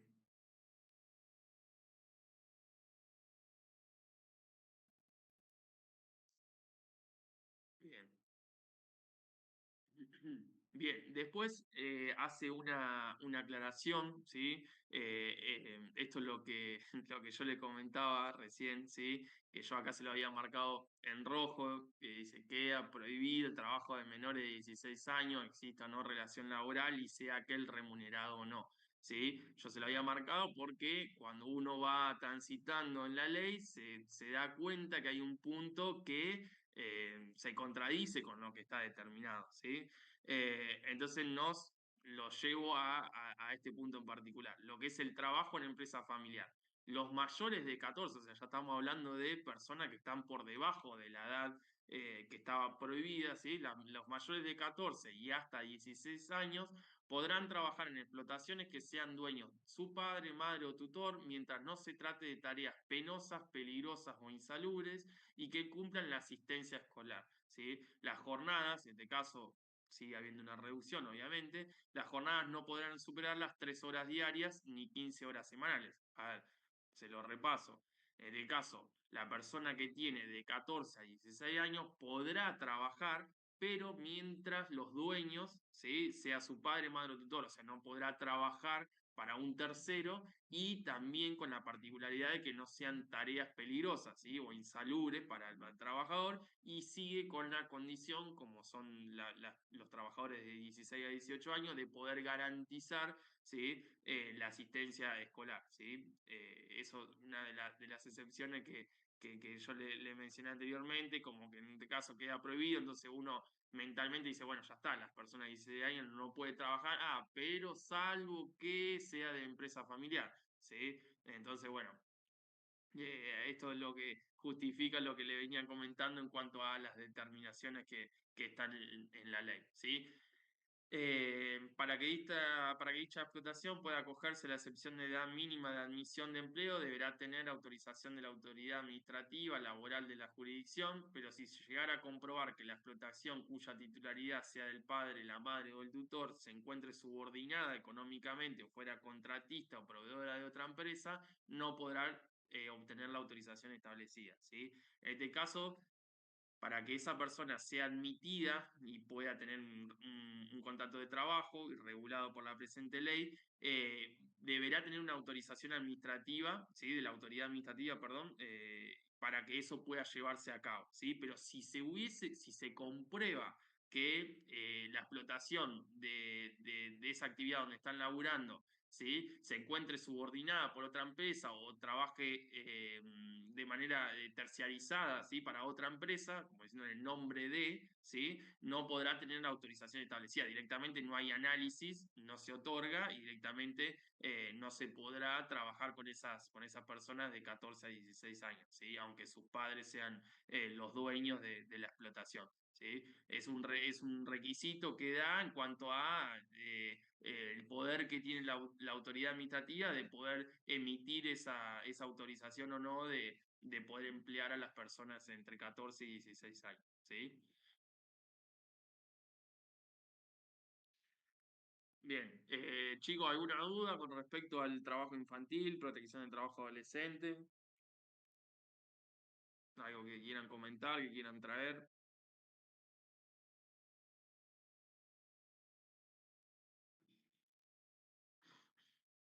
Bueno, bien. Después nos vamos a lo que es el artículo 89, ¿sí?, donde establece las atribuciones y deberes de la Comisión Nacional del Trabajo Agrario, ¿sí?, que entre una de sus responsabilidades, ¿sí?, y una de sus deberes, si se quiere decir, mejor dicho la palabra, ¿sí?, define lo que es las categorías que están fijadas en este régimen, ¿sí? Establece las categorías dependiendo de la actividad, hace una segmentación de las mismas y establece las remuneraciones mínimas, que esto es lo que hablábamos nosotros hace unas firminas atrás, donde toma como referencia el salario mínimo vital y móvil y a partir de allí lo toma como mínimo y a partir de allí determina una remuneración mínima. O sea, si nosotros tenemos un peón general, no vamos a poder tener una remuneración por debajo de la que está establecida en la Comisión Nacional de Trabajo Agrario, ¿sí? Y acá hace también una segmentación de lo que es sus categorías, hace una segmentación en tres, que son los generales, los especializados y los jerarquizados, ¿sí? Obviamente es por un tema de responsabilidades y tipo de tareas, y obviamente arrancamos del salario más bajo y nos vamos situando en las categorías más altas, ¿sí? En los generales se encuentran el peón general, el peón único, ¿sí? En lo especializado está el que es en cultivo de arroz, el que trabaja en aras o en cabañas, ¿sí? Albañiles, apicultores, carniceros, carpinteros, cocineros, ¿sí? Que trabajen, obviamente, siempre, chicos, imagínense, ¿no?, dentro de los ámbitos y demás que nosotros fuimos mencionando. O sea, esto es un hecho de poder empezar a clasificar a ese trabajador que nosotros encuadramos, ¿sí? Obviamente no habla de un carnicero que está en la avenida de acá de la ciudad, ¿sí?, sino un carnicero que encuadre dentro de las distintas características que la ley le fue determinando, ¿sí? Bueno, después están los ovejeros, ordeñadores de protecciones tamberas, ordeñadores que además sean carreros, conductores tractoristas, maquinistas, cosechadoras, el mecánico tractorista, ¿sí? Y por último, los jerarquizados, que son los que van a tener el mayor salario, ¿sí? Son los puesteros, los capataces y los encargados, ¿sí? Eso hace una segmentación para cada tipo de actividad y responsabilidad y poder determinarle una remuneración mínima, ¿sí? Como ustedes lo habrán visto en otro tipo de convenios colectivos de trabajo, exactamente lo mismo, acá con la particularidad que no está determinado en la ley, ¿sí? Eso se lo quiero aclarar por la duda, sino es que la ley lo que le da es la atribución a la Comisión Nacional de Trabajadores Agrarios de poder definirlo mediante sus propias resoluciones, ¿sí? Algo que va a emitir la Comisión Nacional son resoluciones, ¿sí? Pero la misma ley fue la que le dio el nombre y los deberes y responsabilidades a esta comisión, ¿sí? Eso por las dudas se lo quiero aclarar, por si no se entiende en la firmina, ustedes no lo van a encontrar en la ley a lo que son las categorías, sí lo van a encontrar en resoluciones de la comisión, ¿sí? Bien. En cuanto a las remuneraciones mínimas, yo acá le traje lo que son las remuneraciones del mes de febrero, que para los liquidadores fue lo último que liquidamos, ¿sí? Que es la remuneración mínima que nosotros debemos respetar según la categoría, ¿sí? Y acá nos determina la modalidad de pago. En este caso, para el peón general, ¿sí?, todas las categorías que nosotros fuimos viendo recién, de manera básica mensual, digamos, por mes completo, o la determinación por jornal, ¿sí? En este caso por día, ¿sí? Después, en el caso de querer abonarse por hora, ¿sí? Si la determinación o el tipo de liquidación es por hora, deberá hacerse un cálculo con respecto al básico mensual para poder llevar ese valor al valor hora, ¿sí? Obviamente lo más típico en la práctica es el hecho de trabajar con un básico mensual, ¿sí? Trabajar con una liquidación de base 30, ¿sí? Y es lo que se utiliza en la práctica. El 99% se utiliza ello, ¿sí? Más que nada en la parte donde nos situamos, ¿no? Las liquidaciones que podemos llevar a cabo son siempre de carácter muy sencillo, digamos, de carácter mensual, yo les comento lo que he visto en la práctica, no me ha tocado nunca tener que liquidar a una persona de trabajo horario de jornal, siempre la mayoría son de carácter mensual, ¿sí? Bueno, entonces, según cada tipo de categoría, la actividad que desarrolle cada trabajador de la Comisión Nacional lo que establece es un básico mensual, ¿sí? Obviamente su remuneración no podrá estar por debajo del establecido allí, ¿sí? Bien, acá nos pareció también importante traerle, este es un tema que nosotros vamos a profundizar en la clase que viene, donde vamos a ver la liquidación de haberes, ¿sí? Para el personal agrario, ¿sí? Entonces, pero bueno, obviamente la idea era traerle un poco un resumen o anticiparlos para que también ustedes lo vayan viendo, lo vayan analizando, de los conceptos que entrarán dentro de la liquidación, ¿sí? Nosotros tenemos conceptos remunerativos que acá le voy a hacer un comentario también, es un régimen que habitualmente no tiene conceptos no remunerativos. Yo recuerdo que el año pasado, en épocas de perdón, del 2023, no el año pasado, del 2023, hubo conceptos no remunerativos, pero no suele ser algo habitual dentro del régimen, como sí pasa, por ejemplo, en un convenio colectivo como el de comercio, donde se establecen valores remunerativos muy altos, ¿sí? En este caso es un régimen que no, en muy rara ocasión dispone de conceptos no remunerativos, ¿sí? La mayoría, los aumentos que se dan al básico, ¿sí? Que es la base de cálculo de todo, y no existen, como les decía, conceptos no remunerativos, ¿está? Eso como para que ustedes también lo tengan en cuenta al momento de liquidar. Bien, ustedes encontrarán dentro de la liquidación un sueldo básico, ¿sí? Que surge de la escala salarial que les mostré recién. Van a encontrar el concepto de antigüedad, que es un adicional, ¿sí? Que como decía, será de lo que está determinado según la antigüedad, ¿sí? De hasta 10 años de 1%, mayor a 10 años de 1,5% sobre el sueldo básico, ¿sí? Obviamente por año de antigüedad, chicos, ¿no? Sí, eso estamos de acuerdo, ¿sí? Bien, después tendremos el adicional por zona desfavorable, ¿sí? Que son para las tareas que se desarrollen en las provincias de Chubut, Santa Cruz, Tierra del Fuego, Antártida, Isla del Atlántico Sur, ¿sí? Eso obviamente si el trabajador se encuentra en esa zona va a tener un adicional por zona desfavorable, ¿sí? Que se trata del 20%, eso también está determinado en las distintas resoluciones de la CNTA, ¿sí? Ahora les voy a mostrar una, que es la que nosotros aplicamos para febrero 2025, para que ustedes lo puedan ver, ¿sí? También van a encontrar horas extras al 50, ¿sí? Y las horas extras al 100, ¿sí? Que en este caso van a depender de cuándo se lleven a cabo la determinación de 50 al 100%. Es un tema que obviamente no me voy a detener, que lo han visto en otra oportunidad, pero que bueno, obviamente forma parte de la liquidación de este régimen. Y después encontraremos los conceptos de descuento, los típicos, lo que van a encontrar en cualquier relación de trabajo, que son el caso de la jubilación, la ley 19032, o la ley PAMI, como dicen algunos, ¿sí? La obra social, ¿sí? Que los porcentajes tampoco no diferencian del resto, ¿sí? Y van a tener dos conceptos, particularidades de este régimen. Por un lado, la cuota solidaria UATRE, ¿sí? Que es el sindicato, ¿sí? El aporte sindical, y el seguro de sepelio, que también es una clase de tipo aporte sindical, encubierto con otro nombre, pero suele ser de la misma naturaleza. Nosotros, obviamente, al momento de liquidarlo, para nosotros es un aporte y es un descuento que nosotros debemos descontarle al trabajador, descontarle y depositarlo donde sea pertinente, ¿sí? Obviamente, la base de cálculo de todos estos conceptos van a ser los conceptos remunerativos, ¿sí? Que este es lo que nosotros mencionamos más arriba. Como le digo, esto es normal y típico en cualquier relación de trabajo, con la particularidad en este caso de los que son los conceptos sindicales, ¿sí? Bien, y nosotros acá le Sí, le hago una traemos lo que es consulta. una... Sí, sí, por favor. Perdón, ahí, tanto la cuota solidaria, que es la del Sí, sindicato, como el seguro de sepelio, ¿son sí, obligatorios?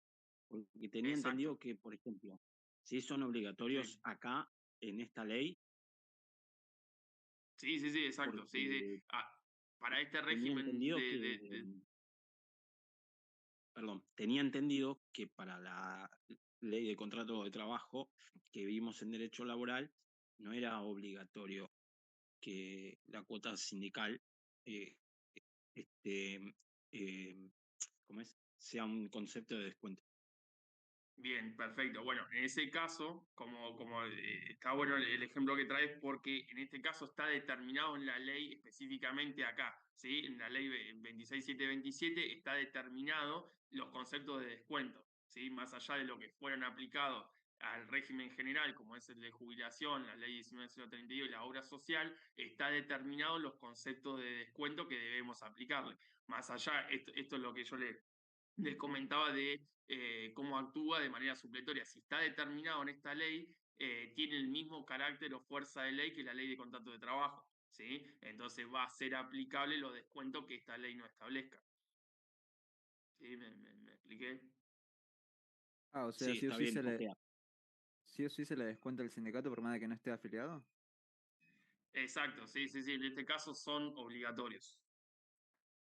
claro, y un empleado de comercio puede optar por no aportar la cuota solidaria, o Pero, sea, la cuota sindical. bien, perfecto. Bueno, pero ustedes recuerden que el empleado de comercio tiene la particularidad de que si está afiliado o no está afiliado. Si está afiliado, tiene un descuento del 4%, el 2% por pertenecer o encuadrar dentro del convenio colectivo de trabajo y el otro 2% por encontrarse afiliado. Es algo que ustedes van a ver cuando veamos la unidad de comercio, van a poder identificar eso que le estoy diciendo, ¿sí? Que termina siendo el trabajador que está afiliado al sindicato 4% y el que no está un 2%, ¿sí? Porque ese 2% es exigible establecido, ¿sí? En el convenio colectivo de trabajo de comercio. Sí, pero está muy Ah, buena ok. la pregunta como para poder ver esto, Pues, ¿sí? Porque obviamente si este régimen no estuviese analizado, determinado bajo una ley, ¿sí? Y la ley de contrato de trabajo te da esa particularidad, entonces obviamente no puedo actuar en perjuicio del trabajador, ¿sí? Pero en este caso está determinado y es exigible a través del régimen.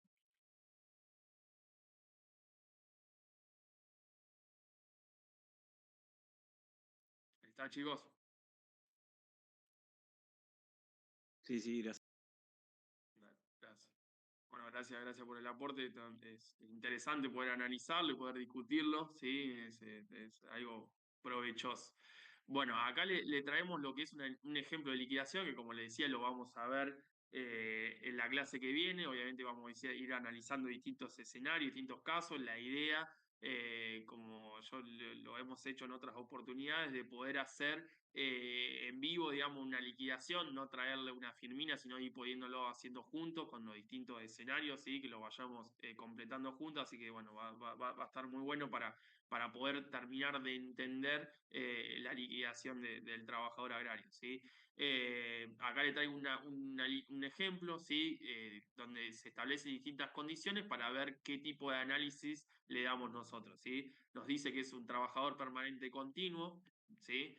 Que se sitúan en la provincia de Buenos Aires. ¿Esto por qué, chicos? Para ver si amerita o no el pago del adicional por zona desfavorable, ¿sí? Por eso obviamente se lo aclaramos que dentro de la provincia de Buenos Aires. Es un personal que tiene una antigüedad de un año. El periodo liquidado es febrero 2025 para poder situarnos en la escala salarial que determina la CNTA, ¿sí? Y no tiene horas extras ni feriados, ¿sí? Entonces, nosotros partimos del sueldo básico, determinado en la resolución de la CNTA, ¿sí? En este caso es un peón general, ¿sí? Eso se me olvida aclarárselo por la duda de la categoría, peón general, 773.254,28, ¿sí? A eso se le aplica el 1% de antigüedad, porque es un trabajador que tiene un año, ¿sí? Si hubiese tenido 2, 3, y tiene más de 10, ya le tengo que empezar a hacer 1,5% por cada año, ¿sí? Y a eso llegó el sueldo bruto, ¿sí? Ese es el sueldo antes de poder aplicar los descuentos. Y ahí vamos a tener los descuentos de jubilación, de la ley 19.032, de la obra social, ¿sí? Típico de cualquier relación de trabajo. Y vamos a tener los conceptos particulares, como le decía recién, la cuota solidaria del 2% y el 1,5% del seguro de desempeño, ¿sí? El total de descuento nos da 160, 102,28 y tenemos un sueldo neto de 620.884,54. Esto es lo que fue la liquidación de febrero para un peón rural con las condiciones que yo le establecí, ¿sí? Particularidades que se pueden dar acá, obviamente, es horas extras, la liquidación de un feriado, con lo que conlleva el plus del día feriado, que no voy a hacer hincapié acá, pero que puede ser parte de nuestra liquidación, lo que es una licencia por vacaciones, bueno, exactamente, pueden ir surgiendo diferentes escenarios posibles, pero bueno, esto es una liquidación típica base de un peón rural, ¿sí? ¿Alguna duda con respecto a eso? Igual como les digo, la clase que viene no vamos a poder evacuar, esto se los traigo solamente para poder dejárselo en el material teórico, pero digamos, es algo que vamos a profundizar y que vamos a discutir la clase que viene, obviamente. Bien, acá como les decía, los conceptos sindicales, ¿sí? Están clasificados por un lado, los aportes, ¿sí? Que son los descuentos que nosotros aplicamos al sueldo bruto del trabajador, que es, como les decía, la cuota solidaria de UATRE, que es el similar al sindicato, el seguro de sepelio del 1,5%, ¿sí? Y lo que son las contribuciones, ¿sí? Porque obviamente también el empleador tiene su contribución asociada a la relación de trabajo, ¿sí? Que es del 2% sobre el sueldo bruto del trabajador, ¿sí? En este caso, puede, dependiendo el encuadre del trabajador y dependiendo en qué convenio colectivo se encuentra y demás, esto va variando. Particularmente en el régimen del trabajador agrario, la contribución del empleador es del 2%, ¿sí? No todos, igualmente no todos los convenios lo exigen, ¿sí?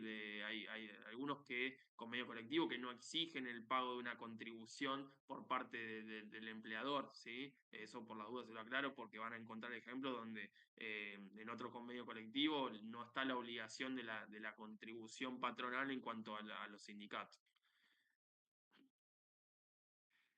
Bien, esta firmina se las traigo, pero no voy a hacer hincapié, ¿sí? Solamente para que lo tengan y poder cerrar, digamos, toda la relación de trabajo del trabajador agrario, pero no quiero hacer mucho hincapié y se lo explico por qué, porque este tema de la extinción del contrato de trabajo está en la unidad 4, ¿sí? Entonces no es un tema que nosotros vamos a evaluar cuando tomemos en el examen la unidad 2, ¿sí? Porque nosotros preferimos este tema tratarlo en un convenio más típico, ¿no? Si se quiere decir, como es el convenio de comercio, y no tratarlo en el régimen de trabajo horario. Pero bueno, obviamente es parte de la relación de trabajo, es parte del régimen, y obviamente nosotros se lo traemos para poder complementar toda la información, ¿sí? Y que, bueno, obviamente no quede como un tema aislado porque es parte, ¿sí? Entonces nosotros acá, te digo, no le voy a hacer mucho hincapié porque lo hemos hablado con Damián, que es otro profesor, que me comentó que Mati dalo por arriba, pero obviamente después lo vamos a ver en profundidad en la unidad 4, ¿sí? Que dependiendo la modalidad de contrato de trabajo del régimen agrario, ustedes van a poder encontrar distintas particularidades en la extinción del contrato de trabajo.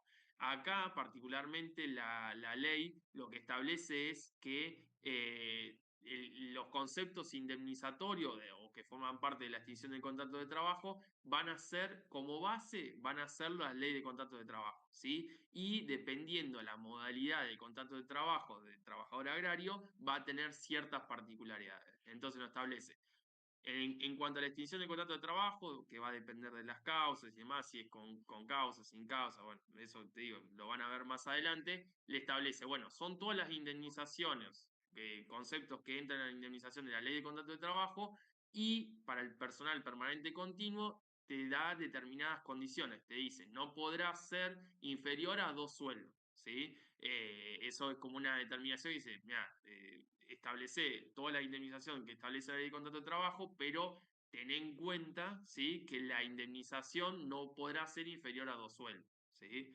Eso es una característica por el tipo de personal. Después tenemos al personal temporario, que tiene garantizada la indemnización en la ley de contrato de trabajo, ¿sí? Y tendrá como particularidad una indemnización sustitutiva equivalente al 10% del total de las remuneraciones devengadas en el año, ¿sí? Esto relacionado, perdón, que acá veo que faltó, en cuanto al concepto de vacaciones, ¿sí? Ustedes verán cuando den la unidad 4 que dentro de los conceptos de una extinción del contrato de trabajo, sea con causa, sea sin causa, sea con renuncia, ustedes van a tener lo que es el concepto de vacaciones no gozadas, ¿sí? Del año actual, que van a ser proporcionadas al tiempo trabajado, o del año anterior, ¿sí? Que yo no me las haya gozado. Bueno, en ese caso, para el personal temporario, lo que establece es que las vacaciones van a ser calculadas de esta manera, el 10% del total de las remuneraciones en el año, ¿sí? Luego, para el personal permanente discontinuo, también lo mismo, la ley de contrato de trabajo, todas las indemnizaciones garantizadas de ese punto, ¿sí? Y da una particularidad que nos dice que la antigüedad se computa por el periodo efectivamente trabajado, ¿sí? No el hecho de empezar a contar a partir de la primera relación laboral. Para la extinción del contrato de trabajo, sí solamente se va a contemplar el periodo que fue trabajado, ¿sí? Es una particularidad que nos da dependiendo de la modalidad de contrato de trabajo, ¿sí? Y por último, de las últimas modalidades, el trabajo en equipo, que no tiene ninguna particularidad, va a ser la ley de contrato de trabajo. No requiere ningún tipo de análisis con respecto a lo establecido en la presente ley, ¿sí? Pero le digo, es a modo informativo para que ustedes lo tengan en mente, pero no es algo que vamos a profundizar en esta unidad y obviamente no los quiero volver locos, ya tienen bastante para ver, así que no es un tema para que acá hagamos foco, ¿sí? Luego yo les traje algunas particularidades, ¿sí?, de la ley, como para que también lo tengan en cuenta, ¿sí? Así medio aleatorio, no siguiendo el orden de la ley, pero para que no se escapen y no queden sin mencionarse. Lo que es el beneficio jubilatorio, ¿sí? Los trabajadores tienen un derecho a una jubilación a los 57 años de edad, con una acreditación de 25 años. O sea, nosotros sabemos que en el régimen general la persona debe tener 65 años cuando es un hombre, ¿no? Y acreditando 30 años de servicio, ¿sí? En este caso son 57 años de edad, sin distinción de sexo, también algo diferente, ¿sí? Y con la acreditación de 25 años, a diferencia del régimen general que es de 30, ¿sí? Después, otra particularidad, las contribuciones patronales al Sistema Integrado Previsional Argentino, ¿sí?, más conocido como SIPA, que, sí, perdón. ¿Alguien comentó algo? Perdón, chicos. Bueno. Está incrementado en un 2%, ¿sí? En este caso, por tratarse de un régimen especial, la contribución se ve aumentada, ¿sí? Obviamente esto es un justificativo de por qué también tienen el beneficio de poder jubilarse con una temprana edad. Obviamente las contribuciones, por un lado, se está recaudando más para poder afrontar a ese tipo de jubilación anticipada, si se le quiere decir, ¿sí? Obviamente le da el beneficio al trabajador por un lado y obliga a su empleador a contribuir en un 2% por tratarse de este régimen, ¿sí? Y luego, a partir del artículo 84 y hasta el 91, es lo que determina, ¿sí?, la Comisión Nacional del Trabajo al Aire. O sea, le establece las condiciones, primero como que lo presenta, ¿no? De qué se trata la Comisión Nacional de Trabajo Agrario, establece su composición, el funcionamiento, las atribuciones y deberes, ¿sí? La intermediación en conflicto, cómo debe actuar, ¿sí? Y en una de estas atribuciones y deberes fue lo que nosotros vimos anteriormente, que fue el hecho de poder determinar las categorías del régimen y establecer una remuneración mínima, ¿sí? Eso es un claro ejemplo de la atribución que le da a esta comisión. ¿Sí? Es un órgano muy importante, ¿sí? Muy importante porque es la que va regulando a la actividad, ¿sí? Obviamente haciendo base, hincapié y su marco normativo la presente ley, pero es la que va estableciendo la solución y a las distintas temáticas del régimen, ¿sí? Eso es algo que ustedes lo van a ver en reiteradas ocasiones, ya ni hablar con respecto a una escala salarial, ¿sí? Que son publicadas a través de las distintas resoluciones de la comisión. Bien, otra particularidad es el RENATRE, ¿sí? Que es el Registro Nacional de Trabajadores Rurales y Estibadores, donde tienen las distintas funciones y objetivos, también está determinado en la ley, ¿sí? Que va a ser la encargada de la registración laboral de los trabajadores rurales y empleadores del país, son los encargados de expedir la libreta de trabajo, la distribuirá y la controlará, brindar al trabajador rural la prestación social y poner en funcionamiento el sistema integral de prestaciones por desempleo, brindar ciclos de capacitaciones para el personal y su posible reinserción al mercado laboral. Desarrolla también funciones de inspección sobre la registración del trabajador y coordina acciones para poder facilitar la contratación de los distintos trabajadores rurales, ¿sí? Es un ente que hace un poco del hecho de poder garantizar los derechos a los trabajadores, poder ser intermediarios, ¿sí? También es un ente particular, no es la CNTA, digamos, son dos organismos distintos, pero que cumple una función bastante importante y es por eso que está determinado también en la ley 26727, ¿sí? Luego está el seguro de vida obligatorio, ¿sí? Que es exigible por la ley 16600, y ahí también te da la particularidad de que sea obligatorio, está a cargo del empleador, ¿sí? Son asegurables todos los trabajadores con modalidad permanente continuo. Acá nos determina para quién es exigible, ¿sí? Según el tipo de contrato de trabajo que tenga el trabajador, ¿sí? Nos menciona que cubre el fallecimiento y la incapacidad, ¿sí? El valor básico obligatorio es fijado por la ley 16600 y modificado por el Ministerio de Economía. Esto obviamente las actualizaciones se van a ir determinando, ¿sí? Y cada empleado elige libremente a sus beneficiarios, perdón, y la vigencia de la póliza es anual. Digamos, esa es una particularidad, no es algo para que obviamente evaluemos con respecto a eso, pero para que ustedes lo tengan en cuenta en el momento de poder liquidar un trabajador agrario, que saben que van a tener un seguro de vida obligatorio que el empleador deberá hacerse cargo, ¿sí? Bien, y acá lo que nosotros les mostramos es las recomendaciones de visitar las distintas páginas de los distintos organismos que fuimos mencionando, ¿sí? De la UATRE, de la CNTA y de RENATRE, ¿sí? Como para que se interioricen un poco en tema, al que le interesa poder profundizar, o al que ya esté llevando a la práctica, poder tener ya una visión desde acá y poder adentrarse un poco en lo que es el régimen nacional del trabajo agrario, ¿sí? Bueno. Con respecto a esto, nosotros cerramos, digamos, lo que es la presentación del régimen nacional de trabajo agrario, y lo que a mí me interesaría poder mostrarle, y por último ya los dejo, ¿sí? Es con respecto a la modificación que trajo aparejada la ley base, ¿sí? Como le decía, fue una ley que se discutió mucho, ¿no? Por el hecho de ver el impacto que tenían las relaciones de trabajo con respecto a beneficios o no de los trabajadores. Y en este caso en particular, tocó 3 puntos de lo que es el régimen nacional de trabajo agrario, ¿sí? Por un lado, lo que yo les mencionaba anteriormente, ¿sí? Fue la modificación en el periodo de prueba, ¿sí? Ustedes, antes, digamos, de la modificación de la ley bases, en el régimen nacional del trabajo agrario estaba prohibido, ¿sí? Estaba prohibido lo que es el periodo de prueba. En este caso, la ley base deroga, ¿sí? esa prohibición y se permite en este régimen poder implementar la figura del periodo de prueba, ¿sí? Que en este caso, una de las modificaciones también que trajo la ley, que pasó de 3 meses a 6 meses, con la posibilidad de extenderlo, dependiendo del convenio, cómo lo trate el convenio colectivo de trabajo, de 8 meses o un año.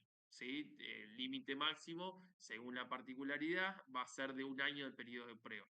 ¿Sí? En este caso, para el régimen, como no tiene un convenio colectivo, sino que está determinado por la ley, ¿sí? En este caso una observación que yo le hago y también una interpretación que también hacen los profesionales a la hora de liquidar, es que el periodo de prueba sea de 6 meses. ¿Sí? No hay una extensión a 8 o un año porque no hay un convenio colectivo que lo abarque, ¿sí? Lo tendrá que determinar con una modificación en la ley para que eso se pueda llevar a cabo. ¿Sí? Eso fue como la modificación sustancial más importante en el régimen, ¿sí? La derogación perdón, la implementación del periodo de prueba o la derogación de no poder incluir un trabajador en periodo de prueba, ¿sí? Para eso es una de las modificaciones más importantes. Luego hay otra que no es de carácter tan importante, pero se las menciono, es la posibilidad de poder contar, ¿sí? Con empleos temporarios, ¿sí? Con la posibilidad de poder terciarizar esa mano de obra y tener empleo temporario de carácter temporario, no, de carácter eventual, ¿sí? Perdón, eso me equivoqué, un concepto que es importante, de carácter eventual, ¿sí? Le da la posibilidad a través de la modificación de poder incorporar esa figura que hasta el año 2023 no era posible, ¿sí? Eso es importante para que ustedes lo sepan. Les digo, es una actualización de los temas que nos parece importante poder traerle con respecto a lo que se está implementando en la práctica, ¿sí? Así que bueno, chicos, eso serían lo fundamental en cuanto a la modificación de la ley base que trajo en el régimen de trabajo agrario, ¿sí? Y un datito más que se me estaba pasando de largo, son las bolsas de trabajo, ¿sí? Antes, el empleador, cuando solicitaba un personal, ¿sí? Debía tener la obligación de poder tomar un trabajador que estaba incluido en las bolsas de trabajo. Era obligación. Lo que implementó la ley base es la posibilidad de poder optar, no tiene la obligación de contratar un trabajador que esté dentro de las bolsas de trabajo, ¿sí? Eso es un tema capaz de términos, pero muy importante porque antes el empleador no tenía posibilidad de elegir a una persona que esté por fuera de las personas que a él le recomendaban, ¿sí? Sino que tenía la obligación de tener que tomar ese personal, sin la posibilidad de buscar un personal afuera, ¿sí? En este caso le da la posibilidad de optar por la bolsa de trabajo de los trabajadores que estén disponibles para poder hacerlo y poder contratar a una persona que sea por fuera, ¿sí? Este caso es importante, ¿sí? Y es aplicable para el personal que realiza tareas temporarias, ¿sí? Para la modalidad de contratación de personal de tarea perdón, de personal temporario, ¿sí? Eso es las modificaciones, como le digo, es algo que está por fuera de la temática, pero que bueno, se lo queríamos traer para que ustedes estén actualizados con respecto a las últimas modificaciones que tuvo la ley, que fue bastante discutida, ¿sí? Así que bueno, era un poco de actualizarlos en ese tema, no seguir mareándolos, que seguramente lo hemos logrado, pero bueno, era para actualizarlo y ponernos un poco en la actualidad. Así que bueno, chicos, ¿alguno tiene alguna duda con respecto a lo que vimos? En cuanto a los temas propuestos, ya hemos finalizado. Si alguien tiene una duda o alguien quiere traer un ejemplo o que lo podamos ayudar, bienvenido sea. Profe, consulta, de toda la filmina que vimos, que es la unidad 2, lo único que sacamos, que no tenemos en cuenta ahora para la unidad 2, es la extinción del contrato de trabajo, ¿no? Exactamente, exactamente. Sí, sí, sí, porque ese tema, como les decía, lo vamos a ver en la unidad 4, que cuando en el momento de poder desarrollarla, el profesor hará hincapié, digamos, en este régimen, porque es algo que es una particularidad, pero, digamos, es un tema que lo van a desarrollar allí y no es exigible en esta unidad. Profe, a mí me quedó una duda con respecto a lo Sí, que había dicho de a ver, ¿dónde era? Donde únicamente solamente se hacían trabajos de, bueno, agrarios, lo único que sí, incluye, pero en sí, una estaba diciendo que también puede incluir empaques de frutos y productos agrarios sí. incluidos. Pero en uno había puesto que no, si no se encuentra en el ámbito rural, no se puede. Por ejemplo, el de Eh, empaques y todo eso, yo calculo que lo hacen en una fábrica. sí, exactamente. Y por Sí, ejemplo, la ahí fábrica te no da la es. condición. Claro, Sí, ahí si está dentro de una fábrica, ¿no? Que uno lo asimila a un proceso industrial, o sea, ya claro. deja de ser enmarcado dentro del régimen que nosotros estamos analizando, ¿sí? Deberá ser tratado con otro convenio colectivo de trabajo, ¿sí? Pero no en este régimen, porque tiene un proceso industrial. O sea, acá hay una particularidad que te determina, más allá de después las distintas excepciones que dar, que una de ellas era de las actividades, que esta presentación acá, si la están viendo, en el artículo 7, que era una de las actividades con la excepción de que si se desarrollaba en el centro urbano, porque nosotros veníamos con la particularidad que sea en el ámbito rural y el artículo 7 no da la posibilidad de incluir actividades aunque se desarrollen en centro urbano. Pero no quiere decir, acá, esto es lo que vos me Claro. comentabas, que seguramente hiciste referencia, que es con respecto a que no tenga un proceso industrial. ¿Sí? No es asimilable el proceso industrial con el centro urbano, no sé si me explico. ¿Me entendés? O sea, si yo, esta actividad puede ser encuadrada, pero si tiene un proceso industrial, ya deja de ser una actividad que esté incluida en el régimen. Ok, ok. ¿Sí? Acordate ahí, proceso industrial que no es asimilable a centro urbano. ¿Sí? Es por un tema de ubicación geográfica del lugar donde se desarrolla, las condiciones que tiene que tener. Pero si vos podés justificar o, digamos, está visible que tiene un proceso industrial, obviamente ya eso no queda dentro del régimen. Será evaluado en otro convenio colectivo.